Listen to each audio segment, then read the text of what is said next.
Okay, I'm going to attempt to do 300 lit.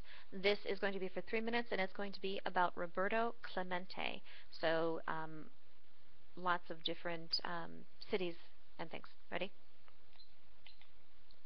On October 17, 1971, the underdog Pittsburgh Pirates defeated the Baltimore Orioles in Game 7 to win the World Series. Many players had contributed to the victory, but everyone agreed who was most responsible. Their veteran right fielder from Puerto Rico, number 21, Roberto Clemente. But it wasn't just his play on the field that day that his admirers would remember. It was what he did afterwards. The Latinos who were listening to that were watching the English language TV. To have somebody suddenly speak to you in Spanish reinforced your pride in your own language and culture, and that is who Roberto was. I cried when he did this because that was him. He loved his family, he loved his country, but he loved the United States. But his love for Puerto Rico, he was baseball's first Latino superstar before America's pastime was truly international. Clemente is the first athlete to transcend both race and nation and culture. He is also not defined by commercialism. It's about pride. It's about doing what he believes is right. It's about loyalty. He played with an unparalleled grace during turbulent times, with passion and pride that were often misunderstood. He was a puzzle, I'm sure, to a lot of sporting press, and they were mysterious and somewhat adversarial in his view. Clemente was a complicated individual because he stepped into some very complicated times. He was larger than the game he loved until his sudden tragic death made him larger still. Roberto Clemente. I grew up with people that really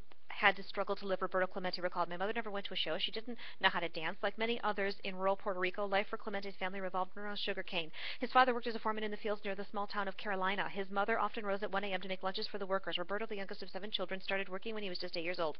Life in Carolina was hard, with more than its share of tragedy, but he remembered it fondly. We used to get together at night and make jokes and eat whatever we had to eat, he said later. It was something wonderful to me. Shy, pensive, intelligent Robert was devoted to the island's favorite sport. Baseball was it for Clemente from an early age. People in his neighborhood in San Anton who said they always saw him throwing something against the wall. It could be a sock or a bottle cap or something, but he always had that motion of throwing.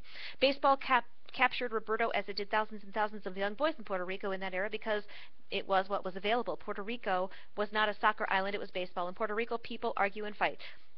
The fanaticism towards baseball is much greater than it was here in the United States. As a teenager in the late 1940s, Clemente would catch the bus to San Juan to watch the Puerto Rican winter leagues, dreaming of his own baseball future. Already a talented player himself, he watched for some of the game's best, including black players from America's Negro Leagues, attracted by the island's open racial climate.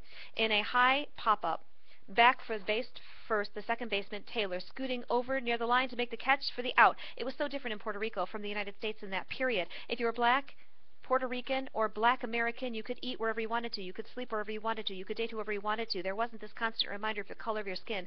Following his favorite team, San Juan, Clemente saw top black ball players, black and white, play with the Caribbean League's trademarks swashbuckling style. For 15 cents, Clemente would watch the outfield play of his idol, Negro League veteran Monte Irvin. For Roberto Clemente, the black ball players, in many respects, represented a very important time in his youth. They were the standard bearers for Roberto Clemente. They were their models. At 18, Clemente got his first break playing for $40 a week. Soon, the island's top baseball men were talking about the young outfielder with the quick bat and the rocket arm. One called him the best free agent athlete I've ever seen. In 1954, Clemente signed a contract on behalf of his son with the Brooklyn Dodgers organization for the unimaginable sum of $5,000 plus a $10,000 signing bonus.